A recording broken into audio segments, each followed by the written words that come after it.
Today, we dive into the strict, unvarnished history of Chen Sheng and the Dazexiang Uprising, the spark that burned the Qin Empire to the ground. Let us start with the man himself. Chen Sheng was born in Yangcheng, a poor rural region in what is now central China. Historical records from Sima Qian, records of the Grand Historian, the most authoritative source on early China, tell us he worked as a hired farmer, plowing fields for wealthy landowners to survive. Even as a peasant, Chen Sheng was not passive.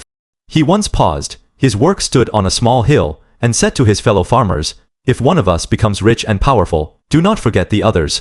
When they laughed at him, he sighed and said, "How can a sparrow understand the ambition of a swan?" This line reveals a man with a vision far beyond his station, a man who believed fate was not fixed and that common people could seize power. That belief would soon ignite a revolution. The chain of events that led to rebellion began in the 7th month of 209 BCE. The Qing government ordered the conscription of 900 poor men from the left side of the villages, a term for the lowest class commoners, to march hundreds of miles north to Huang, a border garrison near modern-day Beijing, to defend against nomadic tribes. Chen Sheng and another man named Huang were chosen as squad leaders, not because of noble birth but because they were strong and respected by the others. They were not soldiers, they were farmers, craftsmen, laborers, ordinary people, torn from their homes, forced to march under the watch of two harsh Qin military officers. No one could have known that this routine conscription would end in the first mass peasant rebellion in Chinese history. As the group marched east, a catastrophic storm hit. Torrential rain flooded the roads, turned the fields into mud, and made travel impossible. They were stranded at Dazexiang, a small settlement in modern-day Anhui province. For days the rain did not stop. Chen Sheng and Huang calculated that even if they marched day and night, they would miss the deadline to reach Huang. Here, we face a critical historical debate that has divided scholars for decades. Sima Qian writes clearly, missing the deadline according to the law, all shall be executed. For 2,000 years this was the accepted truth. The men were trapped by rain, facing certain death, so they chose to rebel. But in 1975, archaeologists discovered the Shui Hudi Qin bamboo slips, a set of actual Qin legal documents buried with a local official. The slips show that, for ordinary labor, conscription missing, the deadline only brought fines or scolding, and rain could even cancel the order entirely. So why did Chen Sheng say death was certain? The mainstream historical consensus now is this. Chen Sheng used the widespread fear of Qin's cruel laws to unify the 900 men. He knew they were terrified, that they had no trust in the empire, and that the lie of late execution would push them to fight. This was not a random act of desperation, it was a calculated, brilliant, political move. Chen Sheng and Huang began to plan in secret. They asked themselves, running away will mean death. Rebelling will mean death. Why not die for a great cause? Their goal was not just to survive, but to overthrow the Qin. To rally the superstitious conscripts, they used two simple but powerful tricks.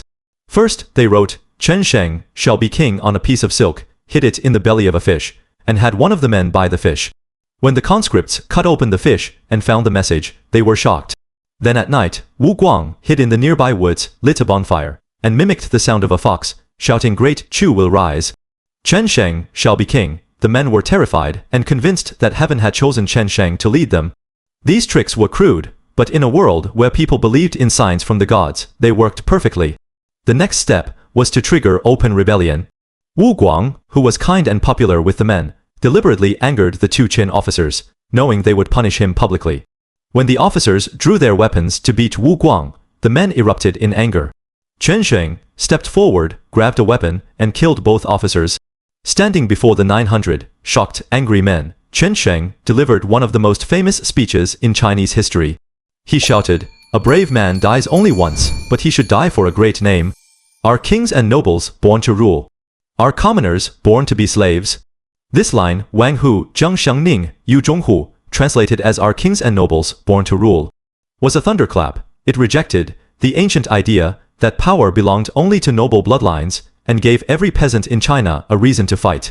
The men roared their approval, raised their right arms as a sign of unity, and named their movement Great Chu. They had no real weapons, they cut wood into spears, raised bamboo poles as flags. This is where the phrase, "rise up with wooden sticks and bamboo flags," comes from, a symbol of rebellion against impossible odds. The rebellion spread faster than anyone could imagine. The Qin local government had stripped the regions of soldiers and weapons to serve the emperor, so there was no one to stop them.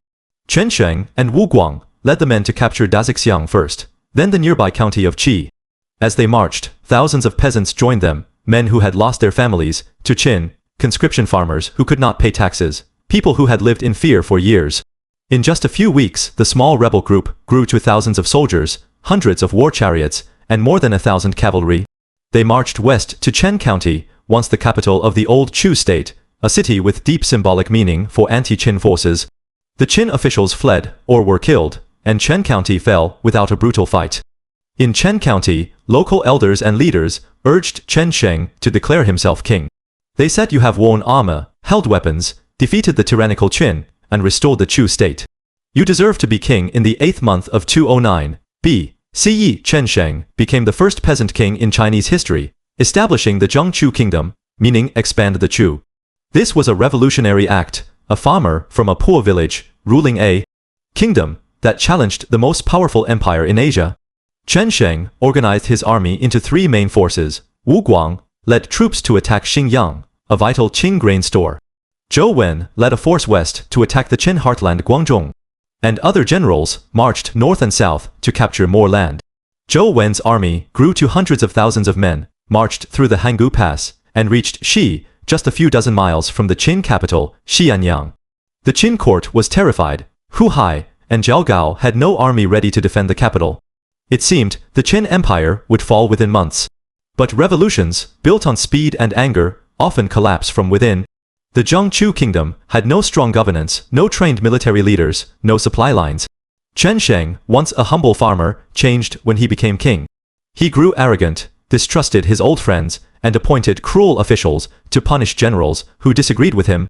Huang, his closest ally, was killed by a subordinate, who claimed Sheng had ordered his death. The rebel armies fought among themselves, and many generals declared independence, forming their own small kingdoms instead of fighting the Qin. Meanwhile, the Qing government fought back the emperor, pardoned thousands of prisoners and slaves, working on the first emperor's mausoleum, armed them, and put them under the command of Zhang Han, a skilled general. Zhang Han's army was well-trained and motivated, and they crushed Zhou Wen's disorganized rebel force. Zhou Wen committed suicide, and the Western army collapsed. Zhang Han then marched east, destroying rebel army after rebel army. Sheng was forced to retreat from Chen County, running from the Qin forces. In the 12th month of 209 BCE, just 6 months after the rebellion began, Sheng was killed by his own chariot driver, Zhuangjia, who hoped to trade his head for a reward from the Qin. The first peasant rebellion in Chinese history was over. But the fire Sheng lit could not be put out. His revolt inspired thousands of others. Liu Bang, a local official, who would later found the Han Dynasty. Xiang Yu, a noble warrior who led the final destruction of the Qin. The Qin Empire fell just 3 years after Sheng's death, destroyed by the wave of rebellion he started. If you enjoyed this journey into ancient China, hit like, drop a comment, and subscribe for more epic history. See you next time.